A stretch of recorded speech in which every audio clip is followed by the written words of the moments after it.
Good morning, students. Am I audible? Yes, sir. Okay. So you can see my screen as well, I guess. So today's class, I will talk about isolated DC to DC converter topologies.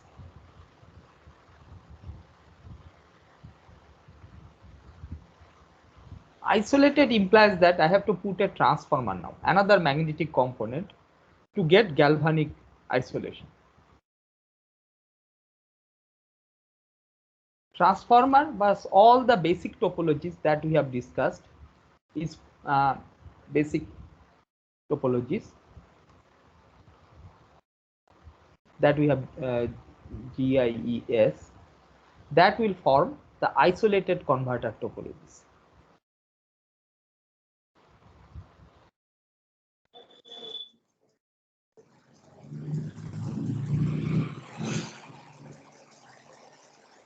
That will form the isolated converter.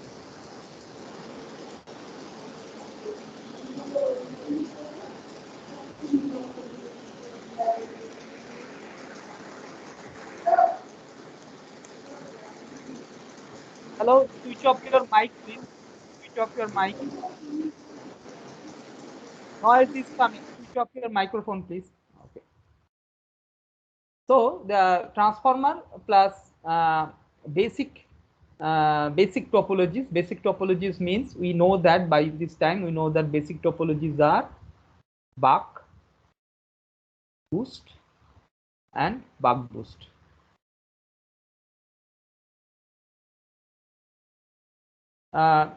D, buck is D. This is 1 by 1 minus D. This is minus D by 1 minus D. These are the conversion formulas. D 1 by 1 minus D, and this is minus D by 1 minus D. So these are the conversion formulas, and this thing we have to now integrate a transformer. Transformer will give us two changes. It will bring in two new aspects. One aspect is that it will provide galvanic isolation between input and output. In a buck converter, the output has the same reference as the input. Suppose we take conventional buck converter. Conventional buck converter, we take, this is the switch, this is the diode, this is the inductor, this is the capacitor, and this is the load resistance, and this is output and this is input.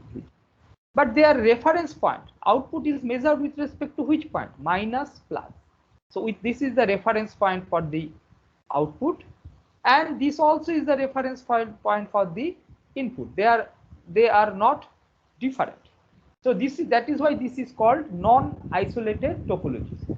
But due to different kind of safety reasons, we would require the output to be isolated from the input. Output voltage to be isolated from the input voltage. That is for different safety reasons. You might have already got an idea of that, and let us not put it, because the transformer as a concept has already been introduced in first year and second year. So the reason why we use transformer, one of the reason is to get galvanic isolation. So galvanic isolation is one of the reasons we put this thing. So let us write galvanic isolation would be required. Isolation is not there in this topology, not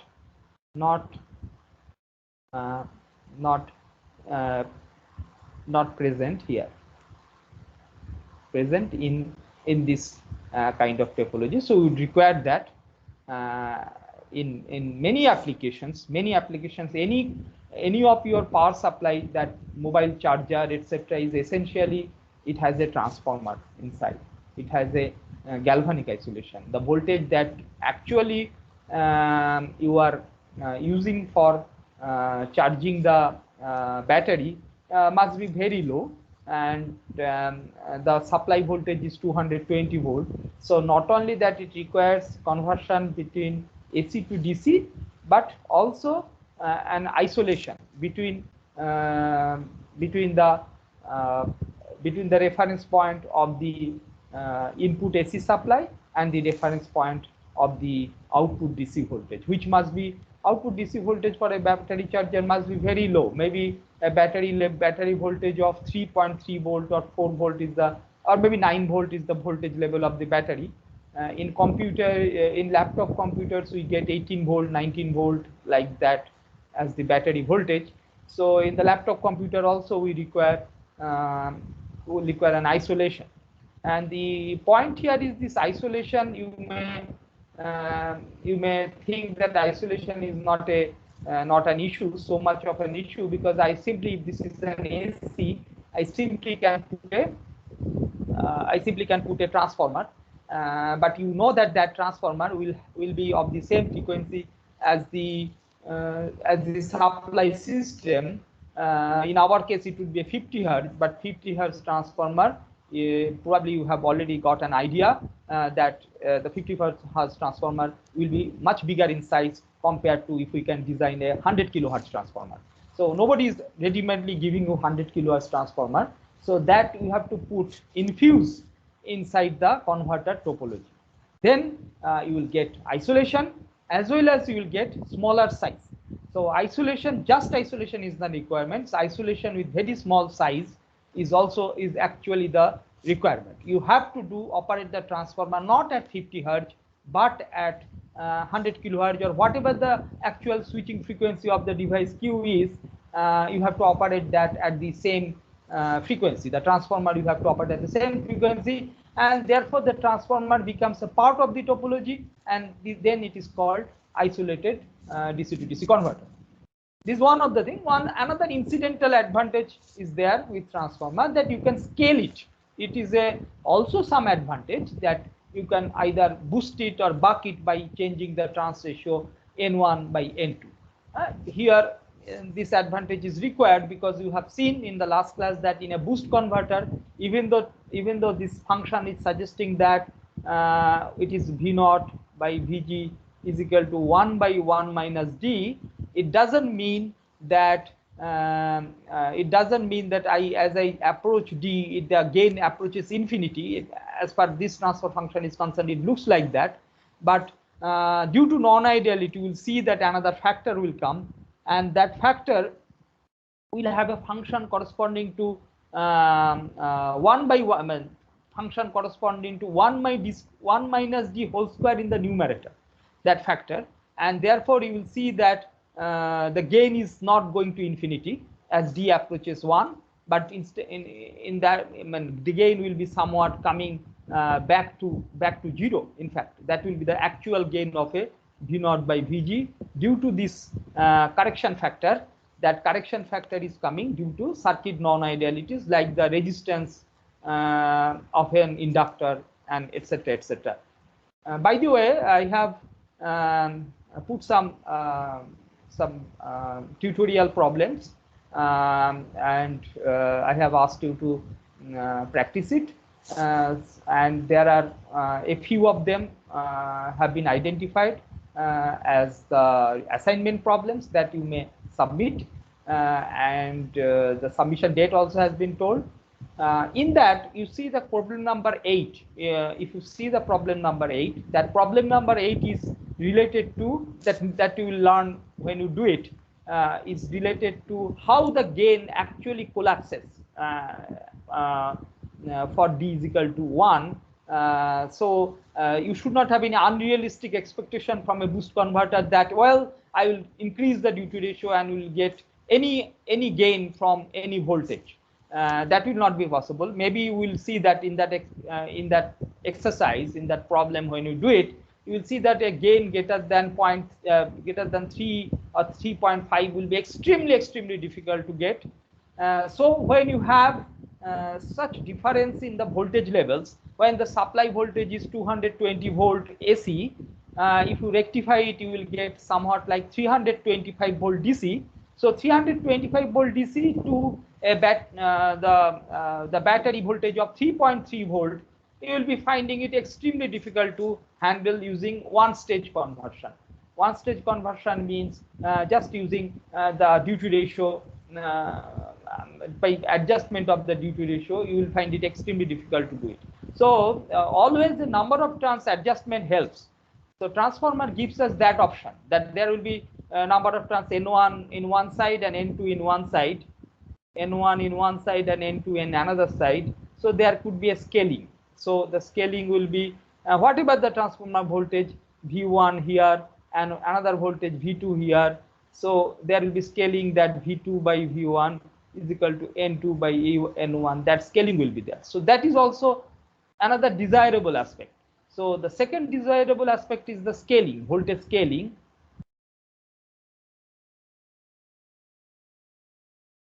That desirable aspect is provided by the transformer.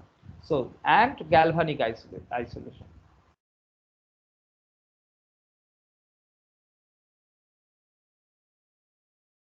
So the question now comes here: how do we put a transformer? You know, what is transformer is also a magnetic component. So as a magnetic component means it has a flux, and the flux will go through some excursion, because Faraday's law is applicable only with AC. There is no as such DC transformer. You cannot apply a DC voltage and expect the transformer to do its job, that is to produce a secondary side voltage if primary side voltage is applied. So that is not expected. So transformer always works with AC. Now AC is a general term. AC doesn't necessarily mean a sinusoid, doesn't necessarily mean a 50 Hz. Though that is how the normally the utility power is available to us. So transformer need not be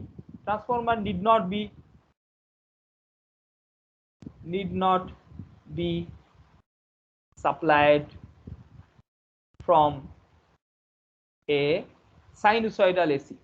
Sinusoidal AC. It need not also be supplied. No problem. Absolutely, transformer will not realize that it need not. In fact, it should not be. Need not be supplied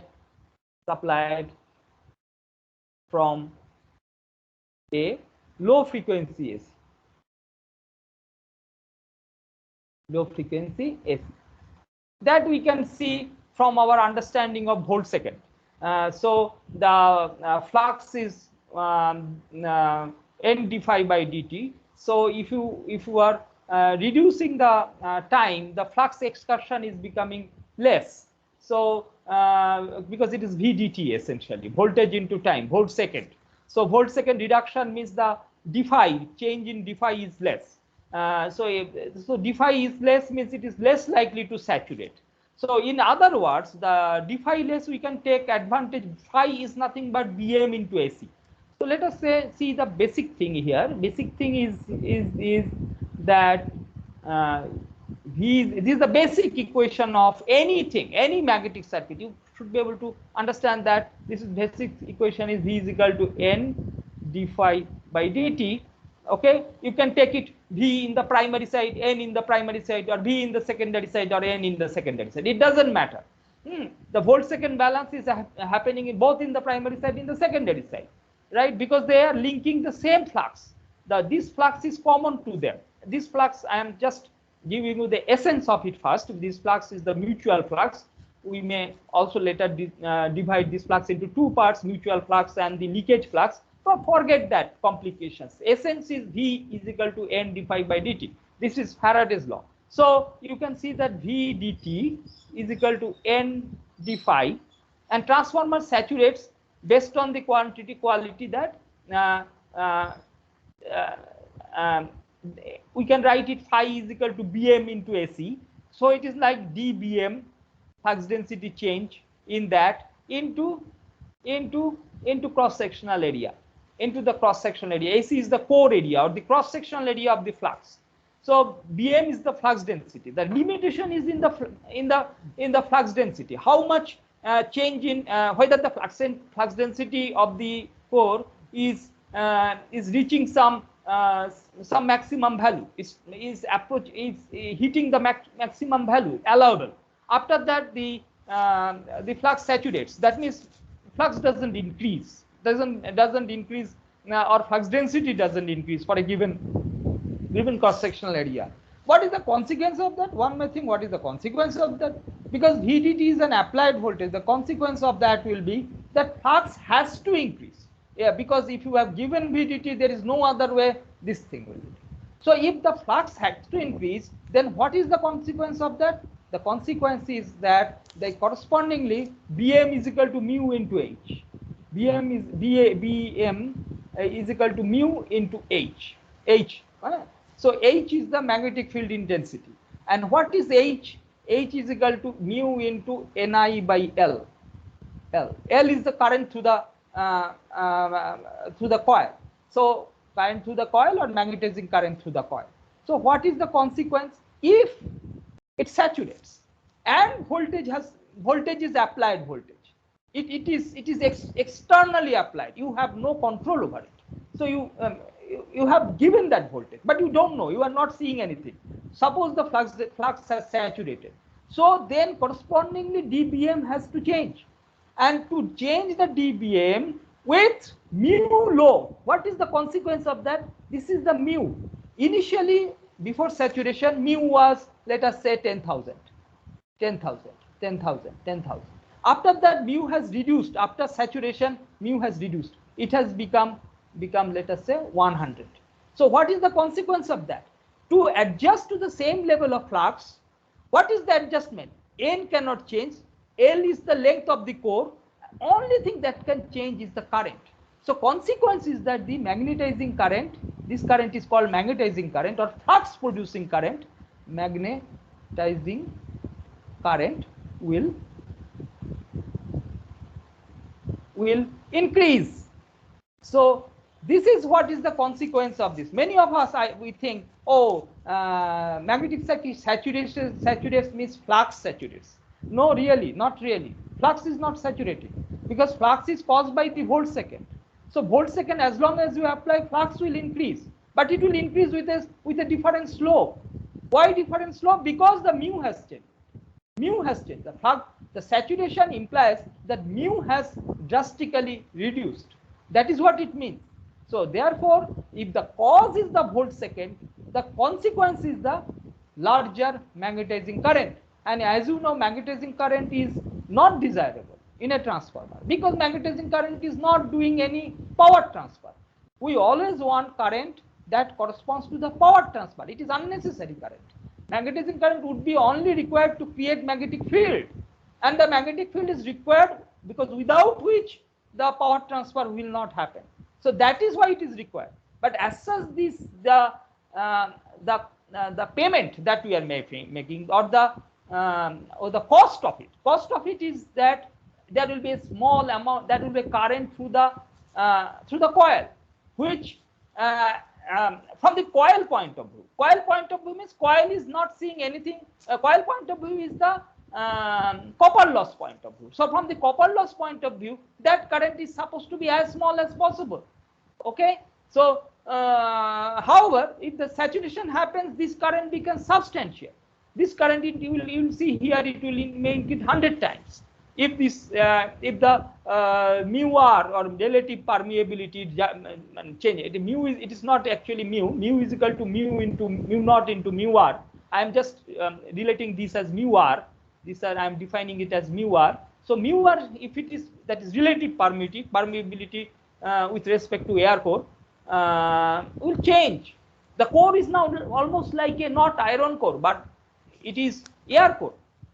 In fact, why use iron core is this, because the flux, because we can use a higher permeability. Therefore, the flux will be confined within the core, right? Otherwise, the flux would have gone, in the air, flux would have gone anywhere. It doesn't have a very defined path, right? So the consequence of that is need not be supplied from a low frequency AC. That is the thing. So what I am saying is then that you can afford to choose. The advantage is that if you are applying certain VDT and you are already decided I don't allow the flux density to be more than certain value, then you require a corresponding value of AC, right? VDT is applied, number of turns is given, then you require a corresponding value of cross sectional area. Now if you have less DT, you see the advantage, less DT, then what is the implication? Implication is that AC or the cross sectional area of the core can come down, can be reduced. That's why in the high frequency DT is less, the voltage is applied, you are still applying voltage 200, 300, 400 volt as you would have applied in a low frequency transformer. There is no adjustment in the voltage level. Voltage level is still as high as it can be in a low frequency transformer, in a 50 hertz transformer. However, the adjustment is in the time. So if the adjustment is the time, the consequence is felt by the cross sectional area. Design advantage we get. We get an advantage that the cross sectional area or AC of the core can be less. AC of the core can be less if DT is less. So that is how we prefer always a high frequency transformer. So that is the essential part of the our desire to have a high frequency transformer in our circuit. This circuit, in this circuit, but wave shape doesn't matter. It doesn't matter whether you are giving a sinusoidal AC or square AC or trapezoidal AC, as long as your volt second is balanced over a period. That means only condition you require is 0 to Ts Vt dt is equal to 0. What is it saying? That flux phi d phi is equal to 0. What is it implying is that integration d phi is equal to 0.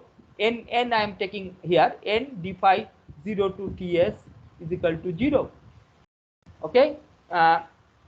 So integration ds, then d phi is equal to 0. So the flux is, wherever it is starting, it is ending at the same point. Wherever it is initial point, at the end of the period it will end. In between, how it travels, whether it's going linearly, non-linearly, I don't care.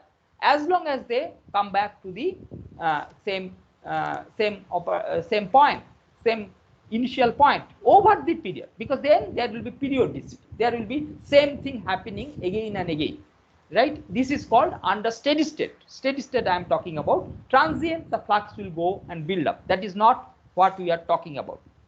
In any power electronic converter analysis, we first think, let's say somehow it has reached steady state. So can it be a stable steady state? Can it, let us experience, let us analyze it. Let us be convinced that this steady state is meaningful steady state. It can stay there, right? That is what we are doing. It so happens if the steady state is correct, volt second balance has happened, this would be possible. It may go a transient to a little high and low.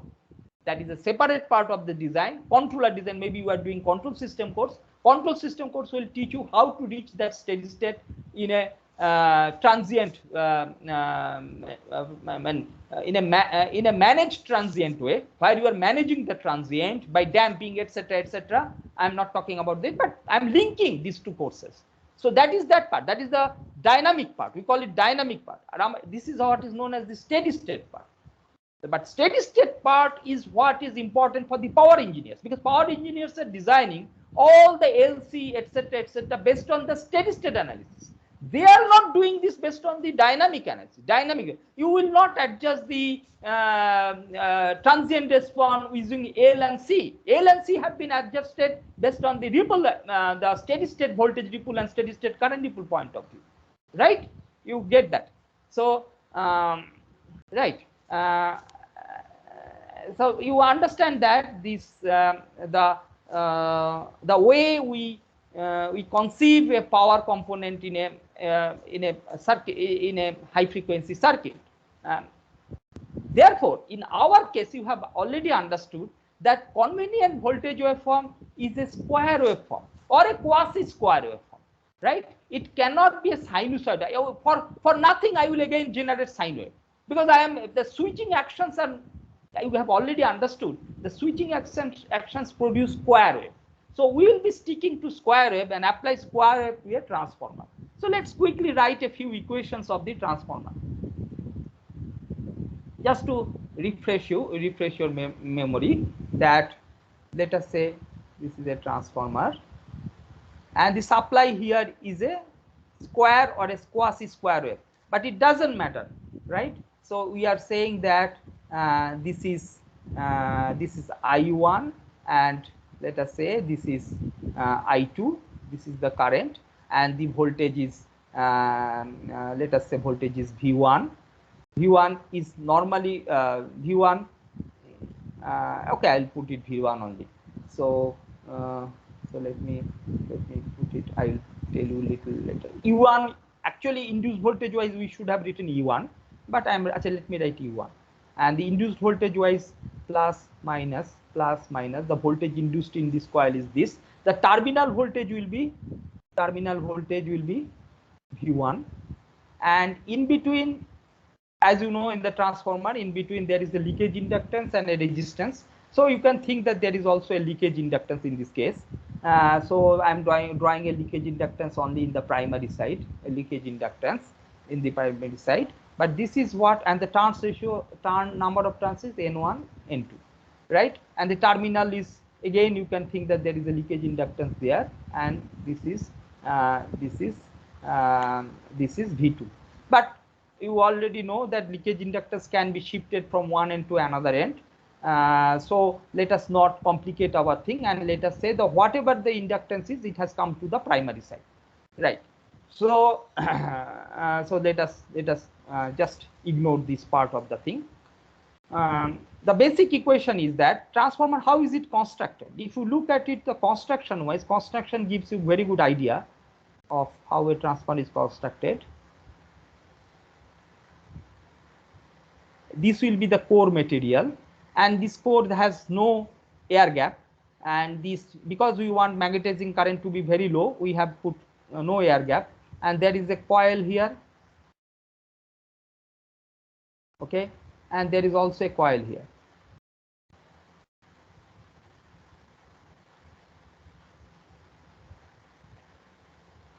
Right?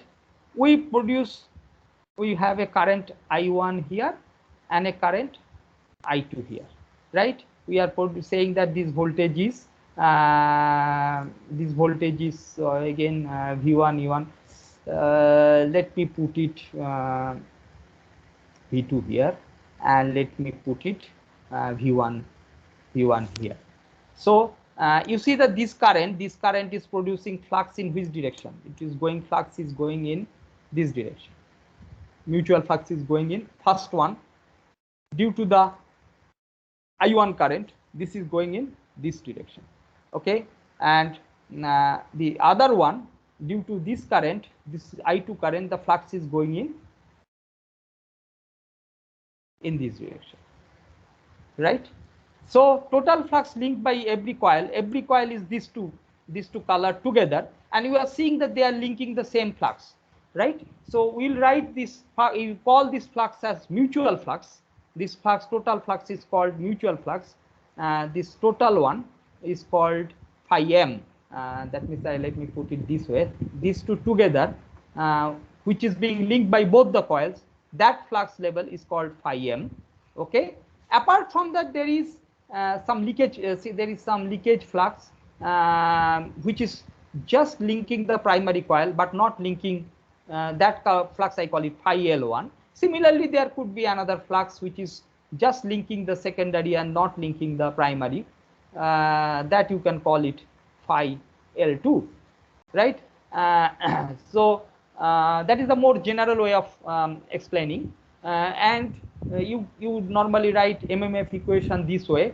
So MMF equation, if you want to write, what will you write? You will write it as N1 into I1 is MMF due to this, into N2 into I2, because they are opposite, and reluctance R is the reluctance of the core. This RC is the reluctance of the core, which is equal to which is generating phi M1 mutual flux, right? And then or not phi m1, phi m. This is the mutual flux linked by both. So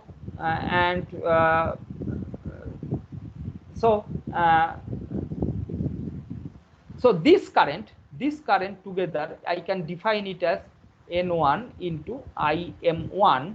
This is the magnetizing current we define by RC is equal to phi m. So V1 is normally ddt of total flux linked by the coil N1. Sorry, let me do it. V1, the voltage related to coil 1. Voltage means the terminal voltage. So this has two parts. This one part is due to the leakage, and another part is due to the mutual flux. So what I will write is that this is V1 is equal to here is my color N1 d dt of phi 1.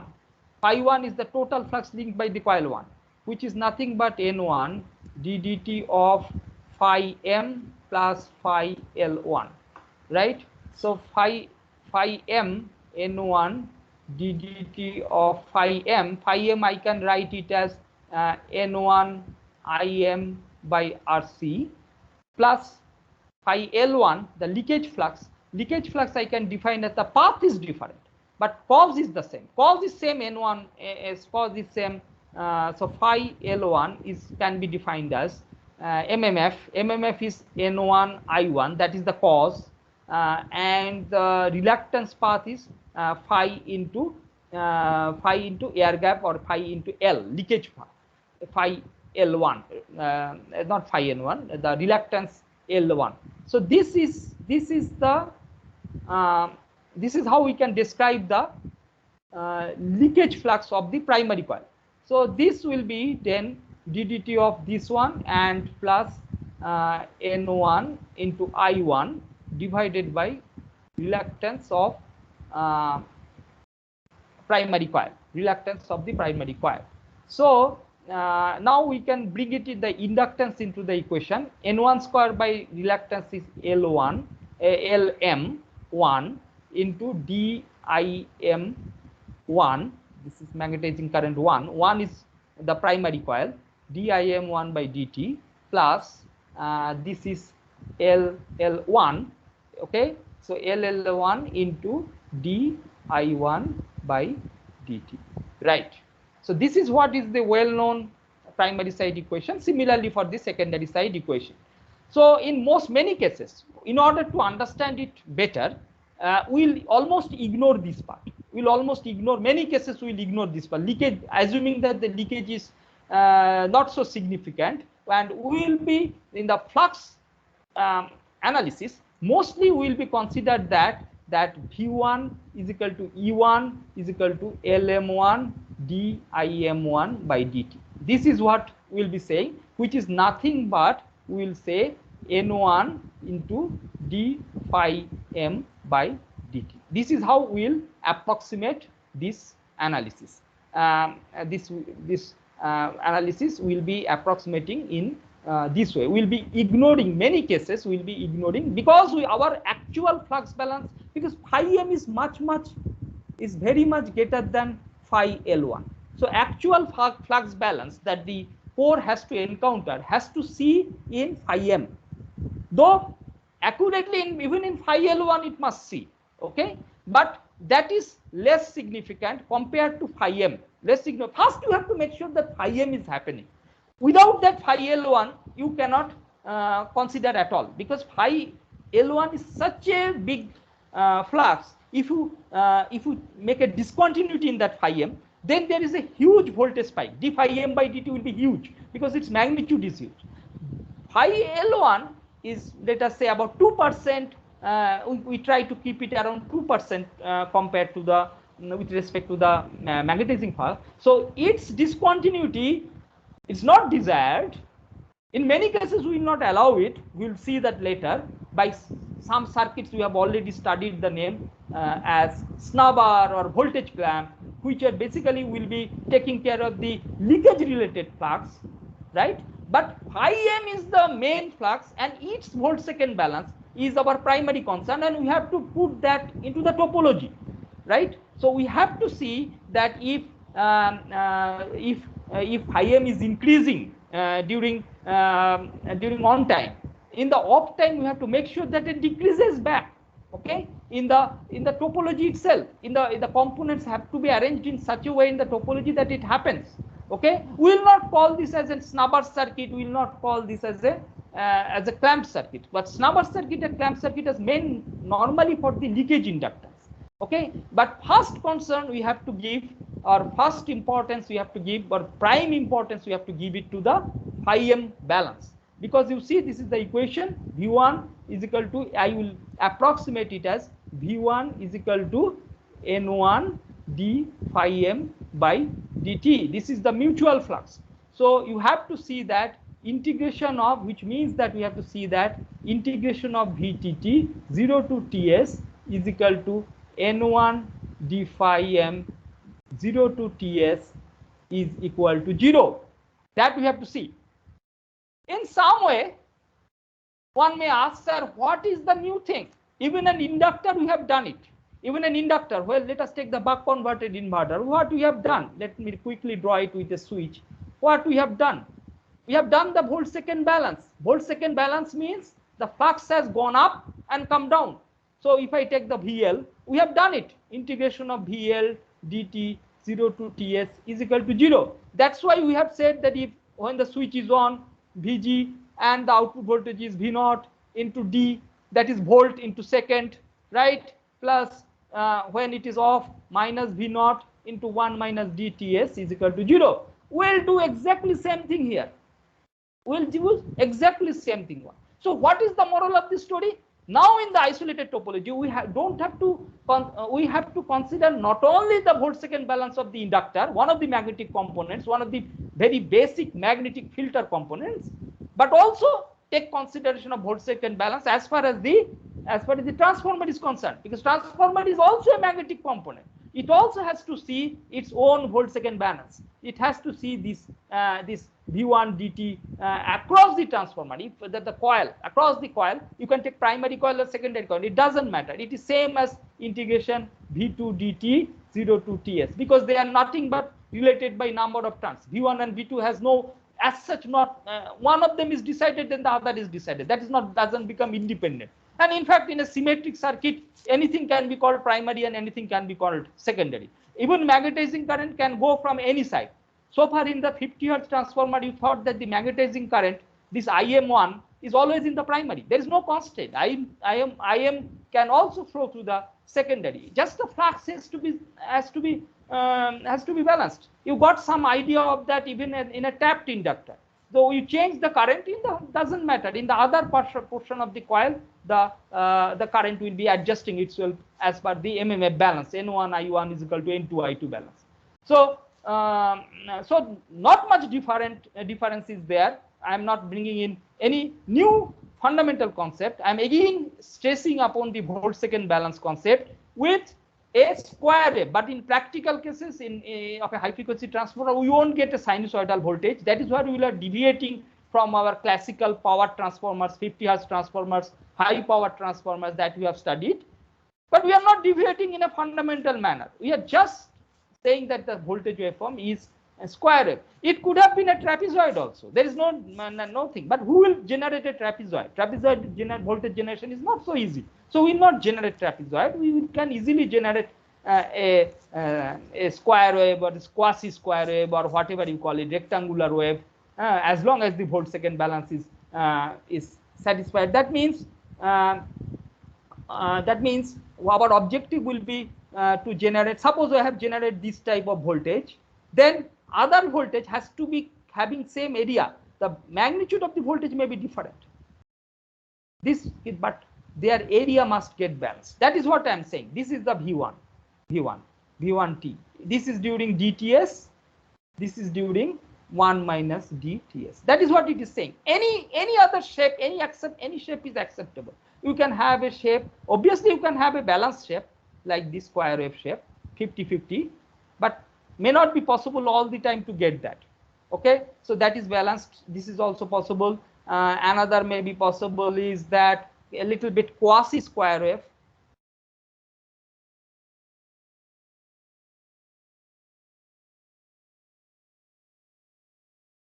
That is also possible.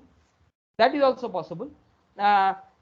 In this is also a valid thing, because only thing we are seeing is how much voltage second is above 0 and how much volt second is below 0. That's all we will consider, nothing else. Now the question comes, if this is the volt second balance, how the flux will look like, how the flux shape will look like, what will be the exact shape. We know that flux is found out from the integration of VDT. So we have to integrate this waveform. Let us take this waveform and try to integrate. How that flux will go? So any integration up, we have to find out an initial point.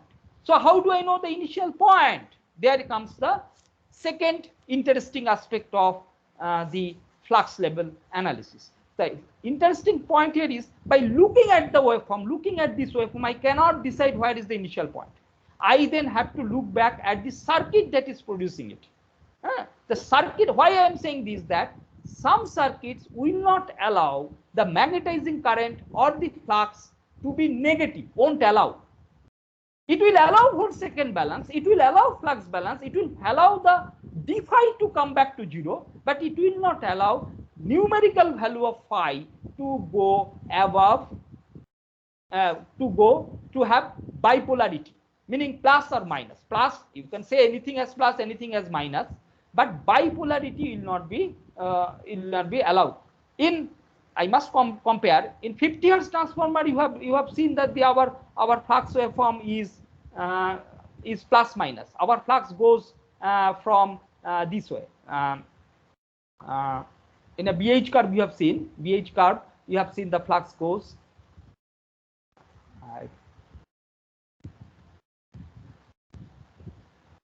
You have seen the BH curve, the flux goes somewhat like this way, right? So that means flux is plus and minus, both plus and minus. The flux will be, this is B and this is H. So flux is going positive and negative in this thing. Flux is there positive, flux is there negative. So it is going like that in our classical 50 Hz transformer. But in a switch mode power transformer, you may not automatically conclude that the flux has positive and negative excursion, because there, switch mode has lot of other issues related with switch. The switches may be put in such a way that it will not allow the current to be negative. Then what will happen? They will intelligently understand, the flux fellow will understand that I must start from 0 if it is a unipolar kind of circuit. So what will happen is, it will go like this, and then during this period it will come back to this.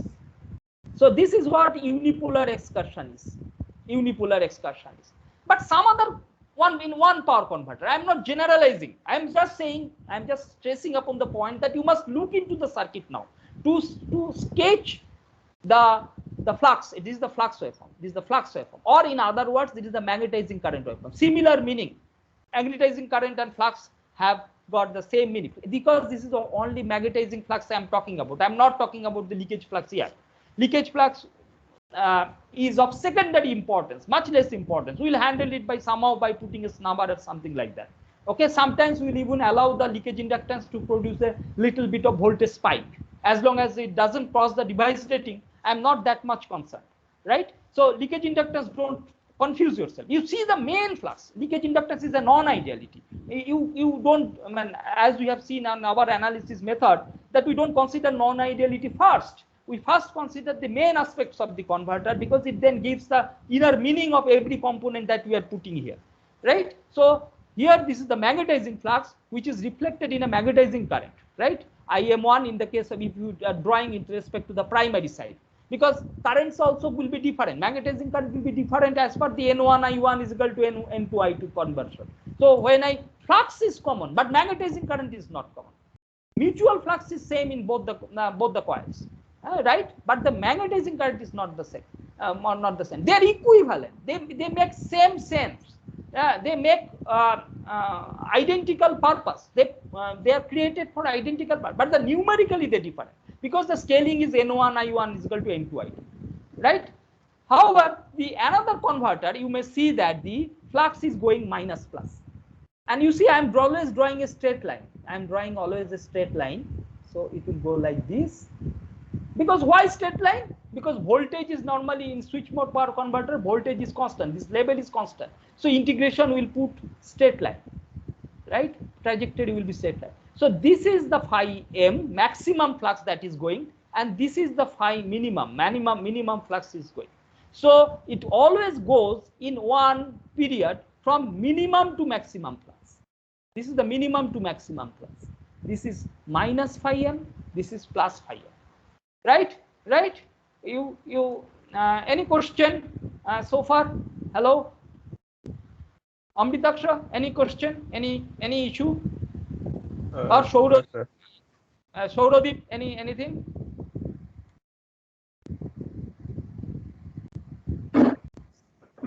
No, sir. No, sir. Okay.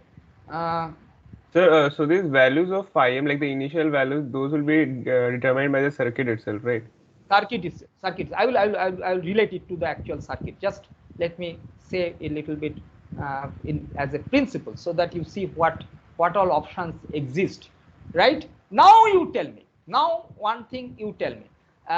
So let us say, let me give you a few numbers. Let us say this voltage is 10, and time is 8 microsecond. And this time both let us say I'm comparing with this, and then it is 2 microsecond, right? And in this case it is 5 microsecond, and in this case it is 5 microsecond, right? So 10 into 8 is how much? 10 into 8 is 80. So 5, if I want to do it, I have to use 16 volt. So this is 10 volt, this I have used 16 volt. Do you understand what I am doing? What I am doing is that, let us say, same coil is there, same coil, number of turns same, n, same coil. I am either applying this waveform or this waveform, and I'm just looking at it. So, and the switching frequency is 100 kilowatts. That's why it is total time period is 10 microseconds. So if I have applied a 5 microsecond voltage, I have the volt second in both the cases I have kept same. So here 10 volt I have applied for 8 microseconds. So it is 80. And here I have applied 16 volt for 5 microseconds. So this is how much? This is also 80. Correct? Then what can I conclude? What can I conclude? What way is one is different from the other? In one circuit, because of the circuit configuration, your flux levels cannot also always has to start from 0 and build up, right? In another case, it starts from some negative value and build up, right? So what can I conclude? Let us say this flux maximum is, in this case, is phi m x. This, let us say, x situation, and in this case the maximum is phi m y. So can you compare phi m x and phi m y?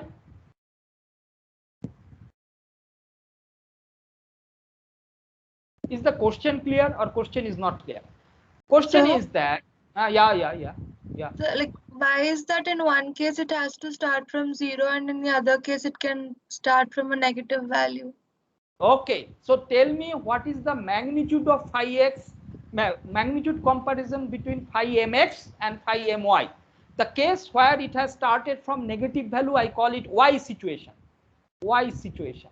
When it has to start from 0 value, I call it x situation. So in x situation, flux has from here and it has gone up to this. Qualitatively I have given, and the value I am denoting as phi mx. In another case, it has to start from some negative value and it is symmetrically going up to some positive value. So it is from negative value to positive value. So I am saying phi my by phi mx is how much? It will be less than 1. It will be half. It will be half, right? Because the magnitude of d phi is both cases same. Because why same? Because both of them have used same volt second. 10 volt into 8. That means volt second is equal to 80 micro volt second, right? Volt second. Sir? What the volt second? Yeah. So like means basically the delta phi will be same, right? The Yeah. I am pointing out the advantage of having this kind of excursion, because in one case we will have double for the same volt second. In one case you are having double the value. The phi mx is double because the volt second is same. So your cos is same. This is also 16 volt into 5. That means 80 microsecond. Second volt. That thing is happening. So what? So this case we can have a flux level, peak flux level, which is less, which is half compared to the other case. So why I am giving so much emphasis on it this? Because phi is equal to, again come back to this, phi is equal to B into A. If phi is half, B remaining same, Bm is the saturation flux density. In both cases same material has been used. Saturation flux is a material property that doesn't change. What will happen is ACX, one case phi mx, another case is phi my, Bm is equal to ACY. So if phi my by phi mx is equal to half, then that must also boil down to ACY by ACX is equal to half. That means the core that I have to choose for this transformer design will be half, cross sectional will be half. So I get some advantage. So it is always preferred that you do excursion bipolar manner. This is the unipolar excursion. Unipolar. This is bipolar. This is bipolar. So it is always expected that you will be doing bipolar excursion. And to see that if it is possible or not, you have to look at the circuit itself. Just looking at volt second waveform, you cannot, because volt second waveform is only saying that d phi is over the period d phi is equal to 0. What is the moral of the story? That d phi over the period 0 to ts is equal to 0, right? In these two cases we have done d phi over on period. I have made d phi, what I have made is d phi 0 to dts in one case is equal to d phi 0 d1 ts, this was dts is equal to same. This to on period d phi we have kept. This is the delta phi, the value that is changing, but we can symmetrically place it around 0 and get an advantage in the cross sectional area of the core. This is why we we try to these topologies which allow us this to happen. That means that which allow us the flux to go bipolar manner. In the bipolar manner, we will consider those topologies as better topologies or more advanced topologies, advanced isolated topologies. They will be core topology will be either buck boost or buck boost. But with after infusing of the transformer, we will give them a little different names, right? And denote that. For example, buck derived converters are normally called forward converters, mostly converter, but there are other buck derived converters also. They are called push pull converter, half bridge converter, full bridge converter. So this is the essence of it. So let us take quickly one circuit where we are trying to put a transformer. In a buck converter, we are trying to put a transformer. So that is a part of the first part of the forward converter. Forward converter, where we will try to put a transformer in the topology, right? So I am just blindly doing it.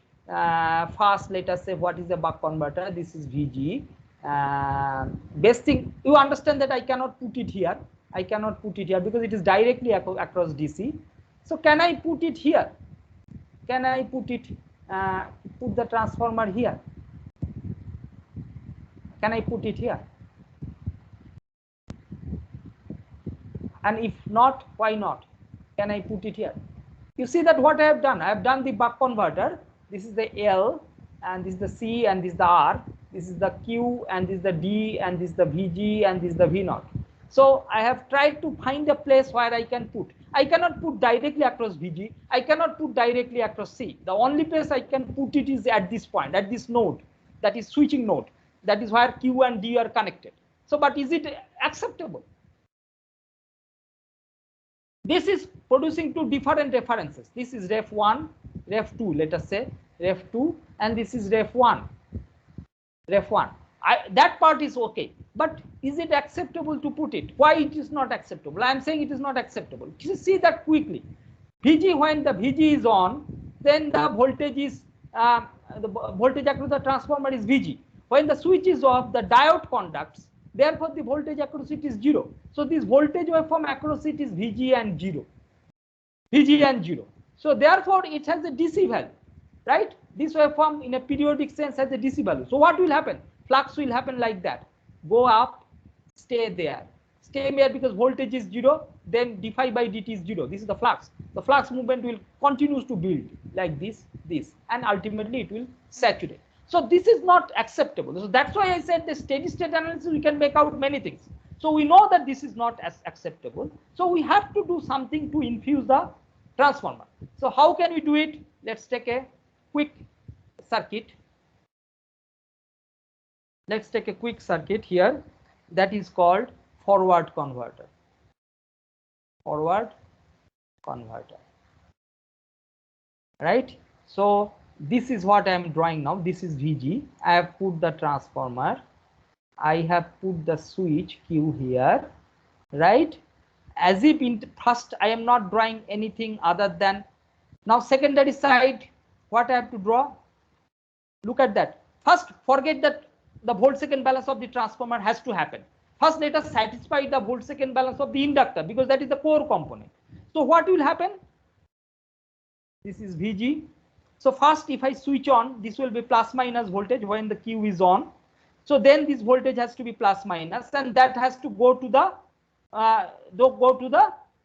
inductor here. Inductor and capacitor is in the secondary side. I have put inductor and capacitor in the second, and the load is here secondary side. So only during, because transformer, when it works, it will definitely have plus minus as well as minus plus. Even though I am discussing now at the plus minus situation when the switch is on and the voltage is VG, I am discussing that. But sometime later it will have also have a negative voltage, has to be, because that's what we have learned, that volt second balance has to happen. So only for plus voltage I need the inductor to get the voltage.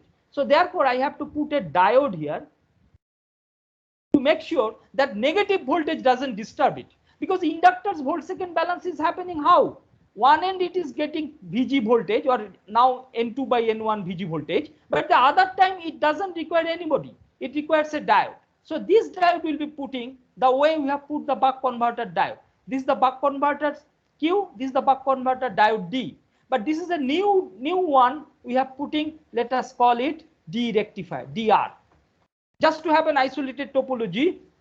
I have not even talked about the volt second balance of the transformer, just to make sure the volt second balance of the inductor happens and the voltage comes, the voltage input voltage comes to this node only during the positive cycle. I have to use this rectifier diode. This is the rectifier diode that I have to utilize. This is the diode for freewheeling of the inductor current that anyway happens, right? Once it has been done, the only thing that I have to make sure that I do the volt second balance here. So how can I be doing volt second balance? The easiest way to develop a volt second balance is using a electronic component called Zener. Zener here. You probably have studied that in your electronic circuit. Zener is such a way that you see the Zener polarity I have given. The Zener polarity. This is because when the switch is off, the current in the magnetizing current of this will be conducting through the diode to this Zener. So Zener has to produce voltage breakdown in this manner, plus, that's why I have put this plus and minus. Zener will break down in this manner because it will take the continuity of the magnetizing current. Initially, this is when this was on, it was taking, the coil was taking the current of load current and the magnetizing current. But when the switch is off, then it has to take the continuity of the magnetizing current. And that will be, that's why the Zener diode is in this way. This is the diode polarity, because the current, magnetizing current is flowing this way.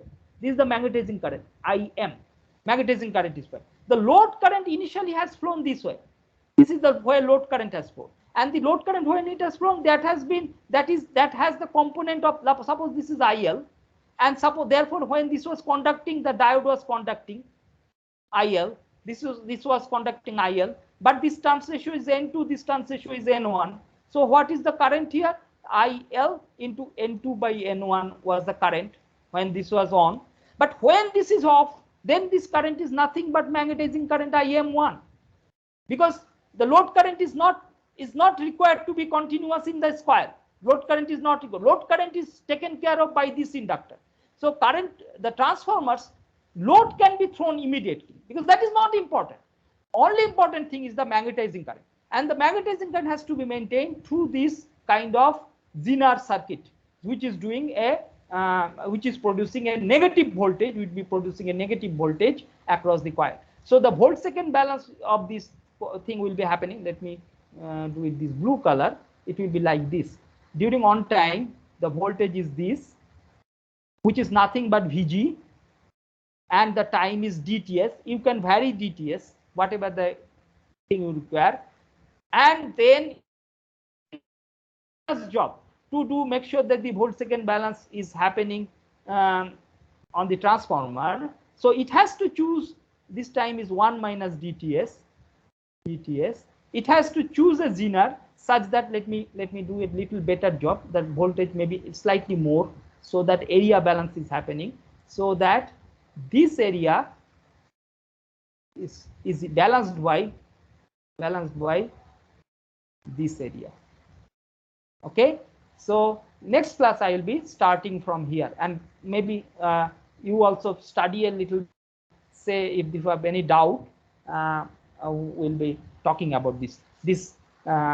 The transformer carrying in one time component of the load current, in another time only the magnetizing current, and the across the transformer will be happening. Okay, I will stop here.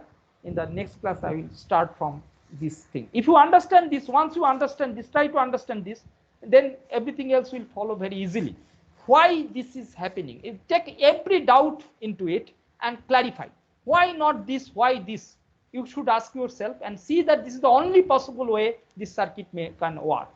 Right? The volt-second balance of the transformer coil has to happen, and it has happened. The volt-second balance of the inductor has to happen, and it has happened. Thank you. Sir, I had a small question. Yeah. First, I am free to. I have no. Yeah. In the flux expression, phi m equal to Bm times AC. Why did you say that Bm is the saturation flux density? Oh, it is a common sense. Phi m is equal to Bm into AC. As a designer, your objective is to use as small area core as possible. Then the size reduces. So you will be fully exploiting this thing. Bm, you will touch the value, maximum value that is allowable before it saturates. Do you understand? Is it not okay? Phi m is dictated by the volt-second. Once it has been dictated, you have to choose. Bm is the material. So you will be designing the converter at such that it reaches the maximum flux density but doesn't go beyond. You will not keep lot of margin, maybe 10%, 5%, okay, that is okay. But you will not obviously make it half than what it would have been, because you want this to be as small as possible. So you want it to be as high as possible. The word is as high as possible, and the possibility is the saturation flux density. Saturation flux density means that if the actual flux density of the core is below that level of flux density, it is not saturated. That's why when the flux is going this excursion that we draw, this excursion, it is going like this. Sorry, it is not going here. That other curve I showed.